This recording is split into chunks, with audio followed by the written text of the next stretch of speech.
오늘도 주님의 말씀을 통해 하나님 나라를 누리는 복이 있기를 주님의 이름으로 축원합니다.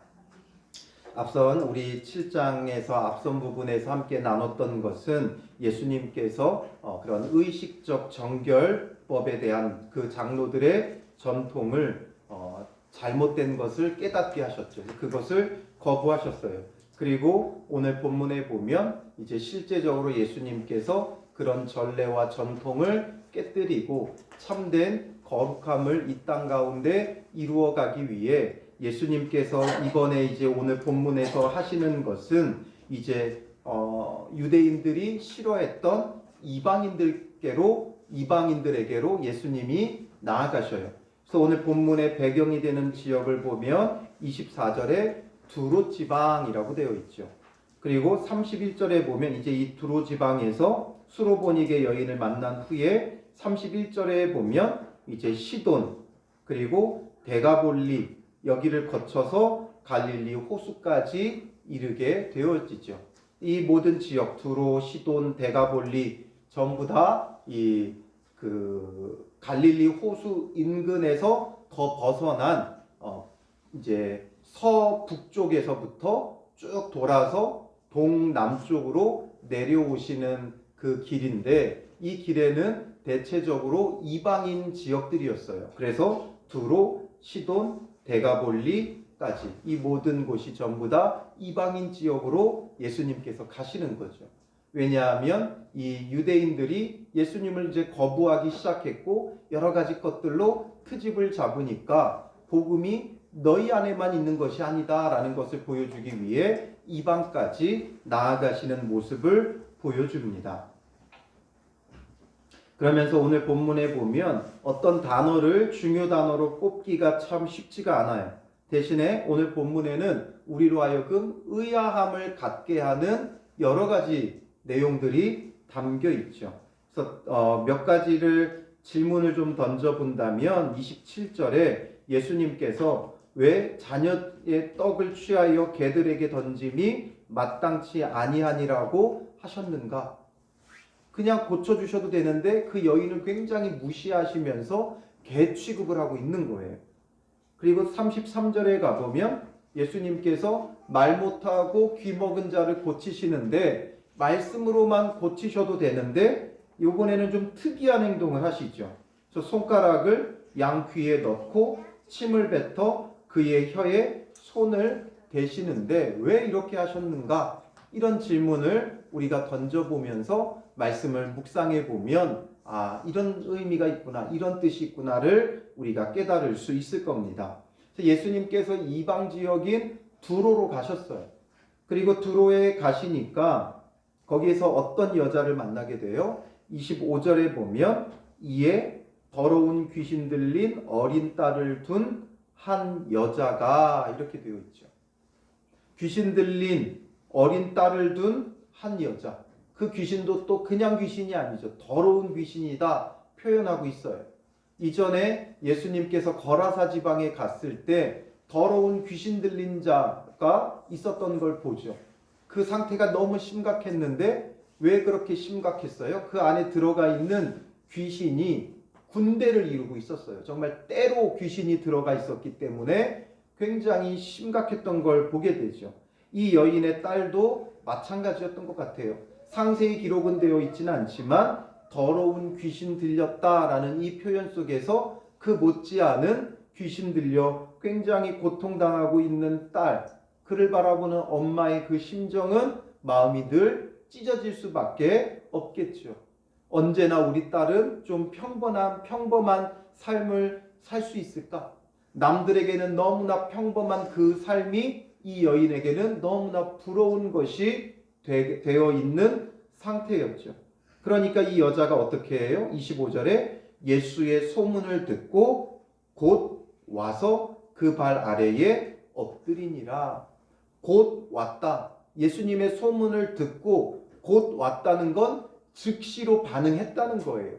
예수님의 소문을 듣고 그 여인에게 이제 그 예수님을 만나면 우리 딸이 고쳐질 것이라는 믿음이 생겼기 때문에 더 이상 지체하지 않고 나왔어요. 우리가 예수님에 대한 믿음을 갖는다는 건 이런 거예요. 지체하면 안 돼요. 지체 없어야 돼요. 늘 길고 짧은 걸 대보고 계산해보고 생각해보고 심사숙고해서 예수님께 나가는 게 아니라 예수님을 향한 믿음을 가졌다면 우리에게 어떤 일이 있고 어떤 문제가 있든지 곧 즉시 나와야 되는 거예요.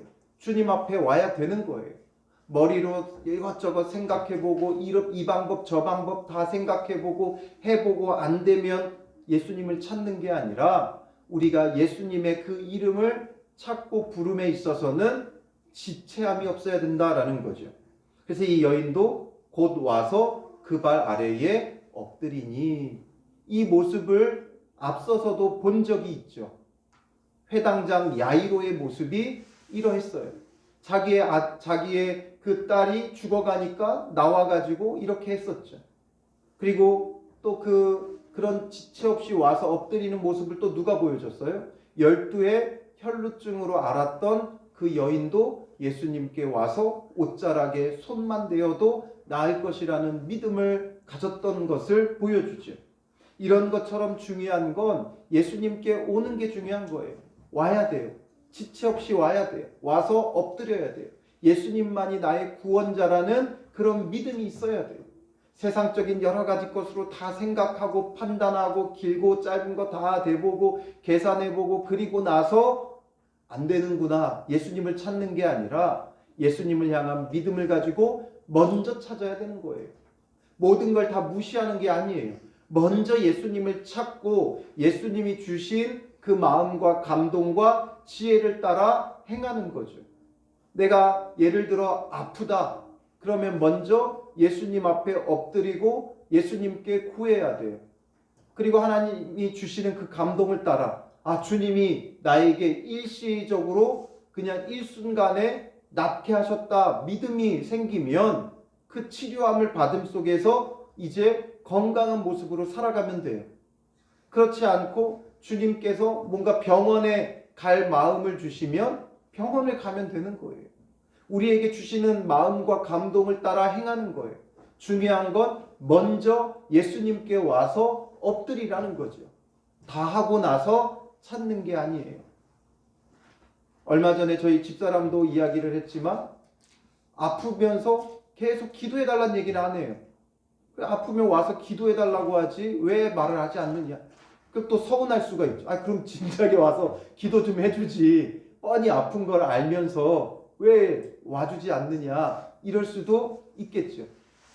가서 기도해 줄 수도 있지만 일부러 안 했어요. 왜냐하면 믿음이 발동해야 돼요. 목사님이 억지로 앉혀다 놓고 기도해도 물론 하나님의 은혜가 있지만 그것에 대한 사모하는 나의 마음에 그 믿음이 앞서야지 누군가에 의해서 끌려오는 믿음이 되면 안 된다는 거죠. 그래서 먼저 항상 요청하고 기도를 바라고 예수님을 찾고 구하는 우리의 이런 믿음이 있어야 되는 거예요. 26절에 보면 그 여자는 하면서 그 여자에 대해서 다시 한번 상세히 설명을 해요. 헬라인이요 수로보니게 족속이라 이렇게 되어 있죠. 헬라인이다 하면 이 헬라라는 건 우리가 쉽게 알면 그리스예요. 그러니까 헬라어 하면 그리스어를 말하는 거예요. 헬라는 그리스 지역을 말해요. 그러니까 헬라인 하면 그리스 사람들이나 아니면 그리스어, 헬라어를 쓰는 사람들 아니면 그 헬라 출신의 사람들을 일컫는 말이지만 특별히 유대인에게 있어서 헬라인에 대한 개념은 꼭 그런 것뿐만 아니라 이방인들을 나타내는 말로도 써요. 그래서 그 당시 헬라 문화권이 전 세계를 뒤덮고 있었기 때문에 헬라인 하면 유대인 외에 이방인들을 일컫는 말이에요. 이 여자는 확실하게 이방 여인이다 라는 것을 말해주고 또 수로보니게 족속이라 이렇게 되어 있죠. 수로, 보니게 두 말을 합친 거예요. 왜냐하면 보니게라는 지역이 두 군데에 있어요. 수로라는 곳에도 있고 저기 북아프리카 지역에도 이 보니게라는 지역이 있었어요. 그래서 북아프리카 리비아에도 이 보니게, 그러니까 참 이게 언어마다 표현이 같은 말도 약간씩 좀 차이가 있잖아요. 그래서 이 지금 보니게는 페니키아를 말하는 거예요. 약간 좀 비슷하죠. 보니게, 페니키아. 이 페니키아를 이게 이제 언어가 달라지면서 발음이 서로 조금씩 다르기 때문에 그러니까 우리나라 말도 일본 사람들이 이게 참 잘 표현을 못 하잖아요. 그런 것처럼 이런 언어적인 차이 때문에 그래요. 그래서 이 보니게라는 데가 페니키아. 그래서 어디에 있냐면 수로라는 건 시리아예요. 시리아, 수로 비슷하죠?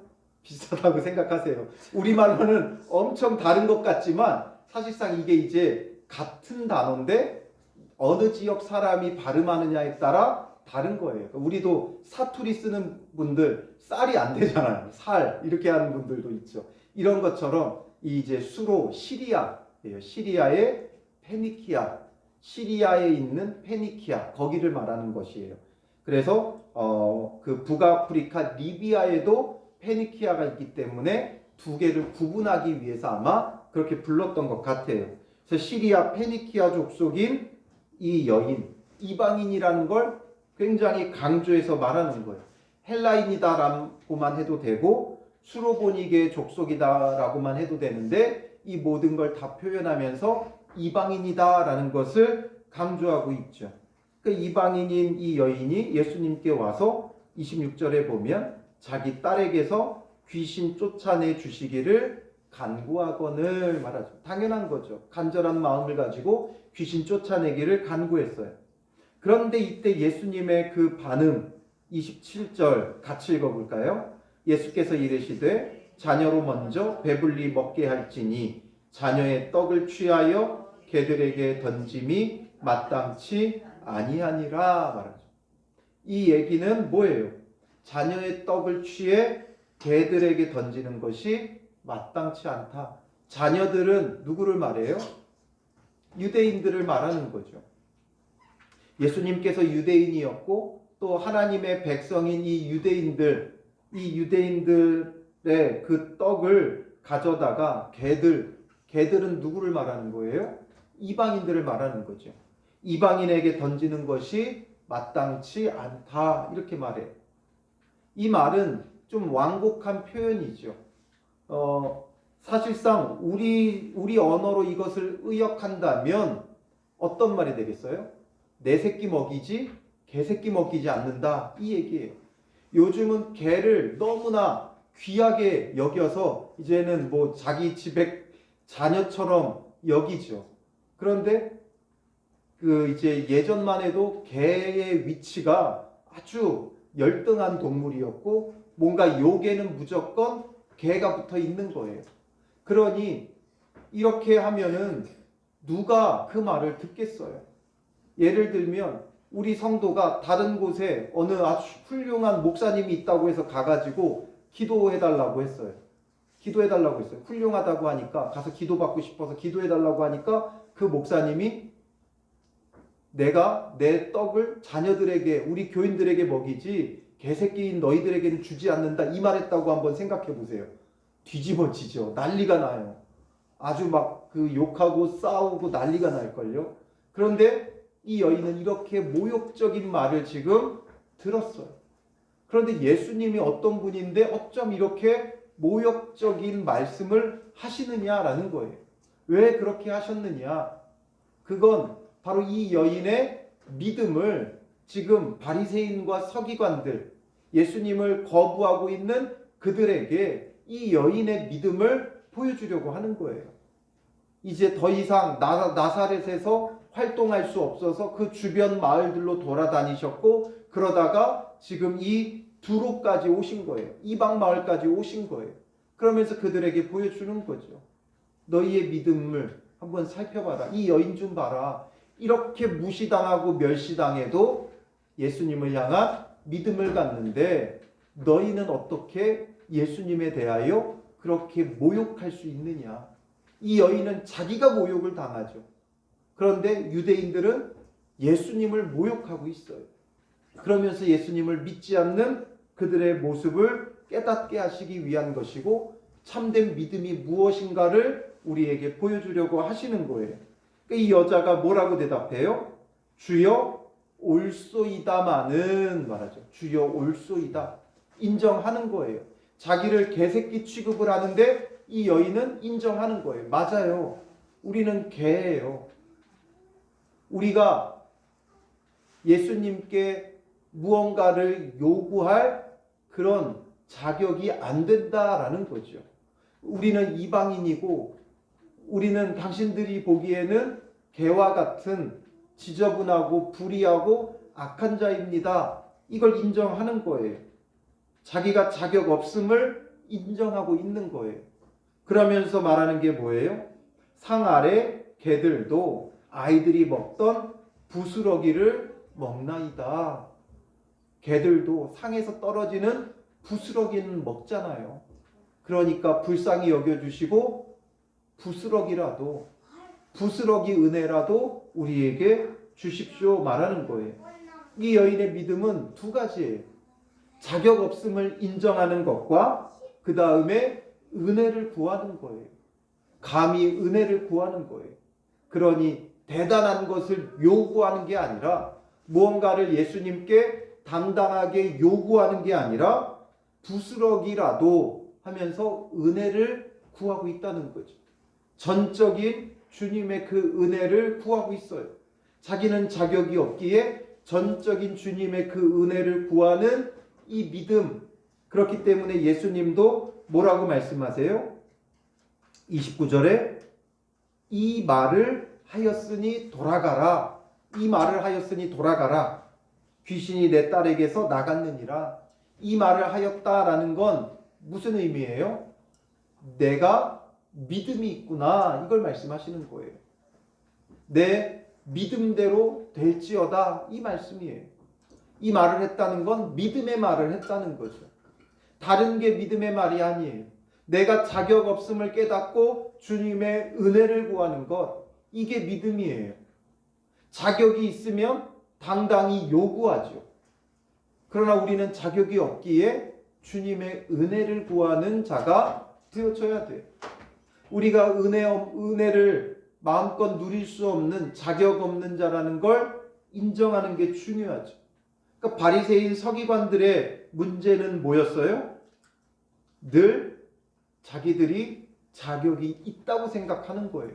우리는 아브라함의 후손이고 어려서부터 율법과 계명을 다 지키었다 생각을 하는 거죠. 그렇기 때문에 구원받을 자격이 있고 하나님 나라의 주인공이 될 자격이 있다 생각하는 거예요. 저 이방인들과 다르게 개처럼 살아가는 저들과 다르게 우리는 거룩하게 살아가는 자격 있는 자들이다 이거였어요. 그렇기 때문에 결국 그들의 결과는 뭐예요?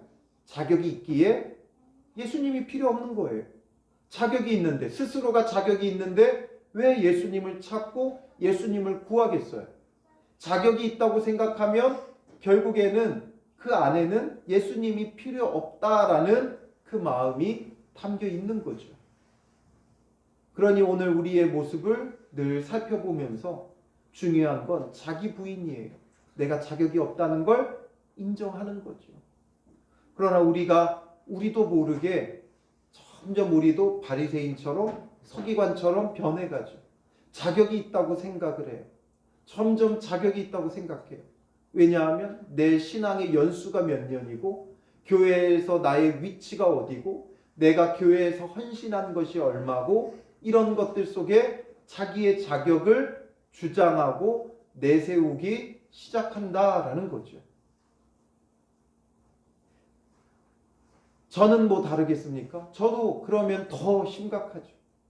내가 정말 자격 있는 자다. 내가 주를 위해 헌신했고 목사로 내 인생을 주님 앞에 드렸고 주를 위해 내 마음껏 먹을 것 마실 것 입을 것 누리지도 못하고 교회를 위해 헌신하며 살아왔다. 나도 모르게 자격을 주장하게 되어져요.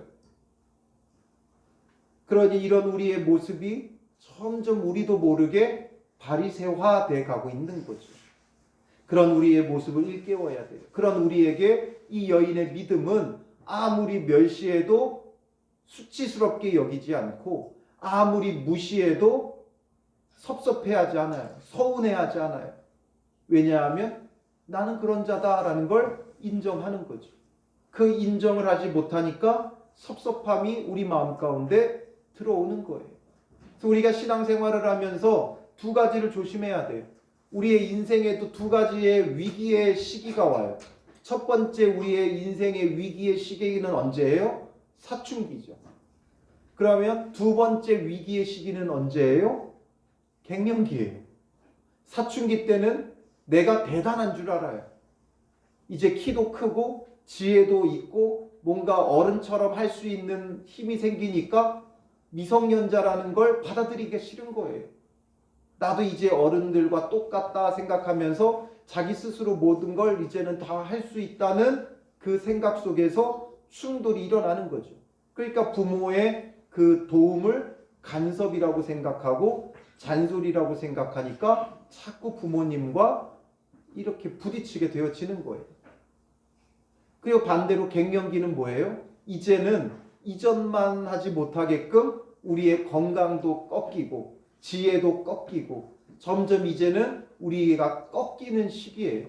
그러다 보니까 이전에 막 젊을 때 열심히 하던 그것처럼 똑같이 하려고 하니까 안 돼요. 예전에 일하던 만큼 일하려고 하니까 안 돼요. 그러니까 자꾸만 지치고 힘들고 피곤하고 고나고, 그러니까 예전만큼 못하니까 또 스트레스 받고, 그러니까 자기도 모르게 스스로 위축이 돼요. 그래서 이 갱년기에 가장 위험한 신호가 뭐냐면 섭섭한 마음이 드는 거래요. 얼마 전에 친한 목사님 그 얘기 하더라고요. 남성 갱년기의 신호가, 남성 갱년기 우울증의 신호가 섭섭함이 마음에 찾아오는 거래요. 예전 같으면 그냥 아무렇지도 않게 넘어갔던 것이 갱년기 우울증이 오면 섭섭하다는 거예요. 예를 들면 내가 누군가에게 전화를 했는데 전화를 안 받으면 예전에는 바쁜가 보다 이러고 말았는데 이제 갱년기가 되면 전화해서 안 받으면 왜 내 전화 안 받지? 내 전화를 피하나? 이렇게 이제 하면서 서운하고 섭섭한 마음이 찾아온다는 거죠. 이런 것이 우리의 신앙에도 고스란히 있어요. 그러니까 지금 유대인들, 바리새인들은 사춘기예요. 완전히 사춘기예요. 자기들이 자격이 있다 생각하고 대단하다고 생각하고 특별하다고 생각하는 사춘기를 겪고 있는 거예요. 그러면 신앙의 갱년기는 뭐예요? 열심히 하고 수고한 이후에 인정받지 못할 때 섭섭함이 찾아오는 거죠. 뭔가 누군가의 말들에 섭섭함이 찾아온 거예요. 내가 그동안 어떻게 수고했는데, 내가 얼마나 열심을 다했는데 어떻게 나한테 이렇게 할 수 있느냐, 나를 어떻게 이렇게 대우할 수 있느냐, 나를 왜 이렇게 처우하느냐, 이런 섭섭함이 찾아오는 거죠. 그냥 평범한 말에도 섭섭함이 찾아오는데 예수님의 이런 말을 들으면 어떠하겠느냐라는 거예요. 그래서 신앙의 갱년기를 잘 넘어가려면 뭐가 필요해요? 낮아짐과 겸손이 필요한 거예요. 신앙이 성장할 때는 이 사춘기를 잘 감당해야 되고, 꺾어질 때는 갱년기를 조심해야 되는 거예요. 이런 것처럼 결국 우리가 사춘기 때는 자기 부인, 내가 아무것도 아니라는 걸 인정하는 것, 그리고 갱년기에는 정말 우리가 낮아져서 겸손히 섬기지 않으면, 받아들이지 않으면 결국 그 갱년기를 이겨낼 수가 없는 거죠. 지금 이 여인은 이 모든 게 되는 거예요. 그냥 인정하는 거예요. 개라고 하니까 개라고 인정하는 거예요. 왜? 예수님의 말씀이고 나의 구원자는 예수님밖에 없고, 그러니 그 예수님의 말씀을 인정하는 거예요. 섭섭하게 여기지 않아요. 인정하고 받아들여요. 그리고 그저 주님의 은혜를 구하는 거죠. 내가 이렇게 했으니 이렇게 해달라가 아니에요. 내가 이만큼 헌금했으니 주님 이거 해주세요. 내가 이렇게 헌신했으니 이거 해주세요. 주님과 거래하는 게 아니죠. 그저 주님의 은혜, 철저히 은혜만 구하는 거예요. 바로 이 여인의 이 믿음과 이 모습을 우리에게 보여주려고 예수님은 일부러 이 섭섭한 말을 지금 이 여인에게 하고 있는 거예요. 그럼에도 불구하고 참된 믿음 속에 이 여인은 이렇게 반응하는 거죠. 그래서 그 말을 듣고 여자가 30절에 보면 집에 돌아가 본즉 아이가 침상에 누웠고 귀신이 나갔더라 말하죠. 바로 그 믿음 가운데 예수님이 일해 주시는 거예요. 그리고 이제 이어서 예수님은 31절에 보면 두로 지방에서 나와 시돈을 지나고 데가볼리 지방을 통과하여 갈릴리 호수에 이름에 이렇게 되어 있죠. 그러니까 이게 지금 이스라엘 지도를 보면 이제 서편에 지중해가 있잖아요. 이렇게 해안이 있고 지중해가 있는데 이 지중해 쪽에 이 두로 시돈이 있어요. 그래서 항구 도시예요. 그러니까 갈릴리보다는 약간 서쪽 서북쪽에 이 두로 시돈이 있고요. 그다음에 이제 여기서부터 이쪽으로 쭉 빠져서 돌아서 밑으로 내려오는 거예요. 갈릴리를 두고 밑으로 쭉 내려오면 여기에 데가볼리가 있어요. 데가볼리라는 건, 데가라는 건 숫자로 10을 말해요. 볼리는 도시, 폴리스. 그래서 10개의 성읍, 이방 10개의 그 성읍, 헬라 성읍들이 10개가 있었어요. 그러니까 거기까지 거쳐서 다시 갈릴리 해안으로 가셨다는 거예요. 이렇게 이방 지역을 돌면서도 복음을 전하셨죠. 그러니까 주님이 복음은 갇혀있는 복음이 아니라 이미 이방인들에게도 전해지는 복음이었어요. 그래서 갈릴리 호수에 이르니까 32절에 사람들이 귀먹고 말 더듬는 자를 데리고 예수께 나와 안수하여 주시기를 간구하거늘. 귀먹고 말 더듬는 자를 사람들이 데리고 나왔어요. 이 사람이 나온 게 아니라 스스로 나온 게 아니라 사람들이 데리고 나왔어요. 이 사람의 증상을 보면 귀 먹고 말을 더듬는다. 말을 못하는 게 아니라 말을 더듬어요. 그러니까 말을 더듬는 이유는 뭐겠어요?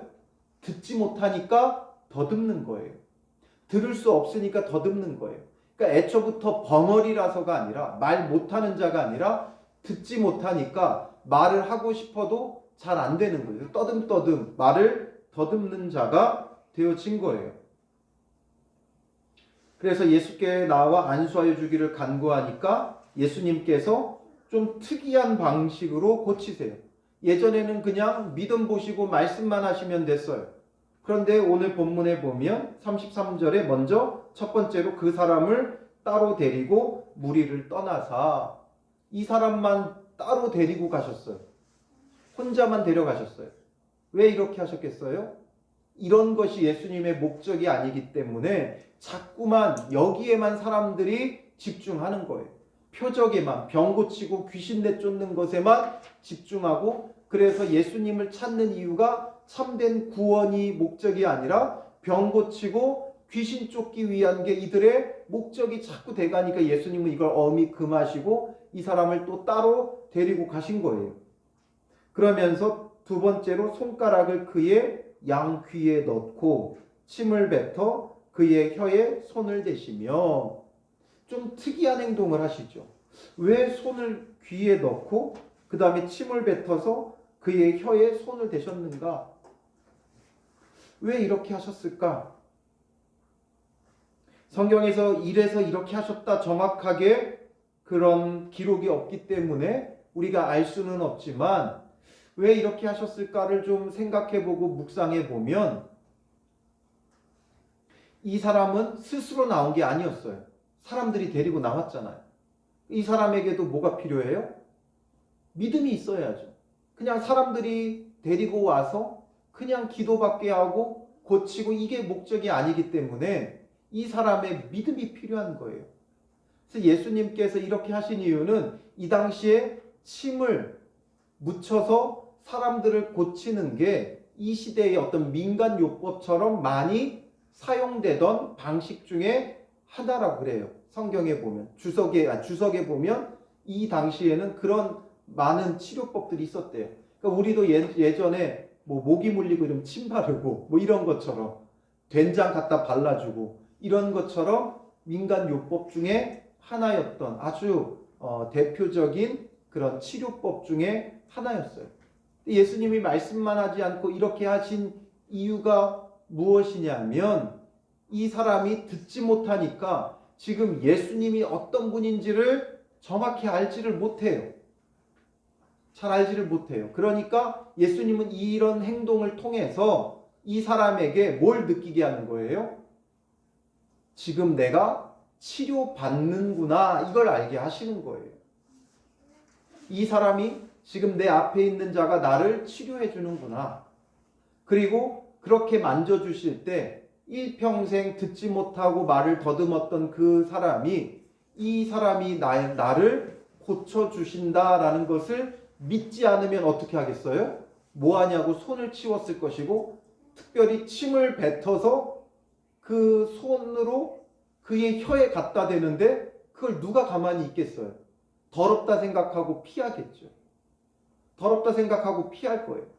그러나 이 사람이 가만히 있을 수 있는 이유는 뭐겠어요?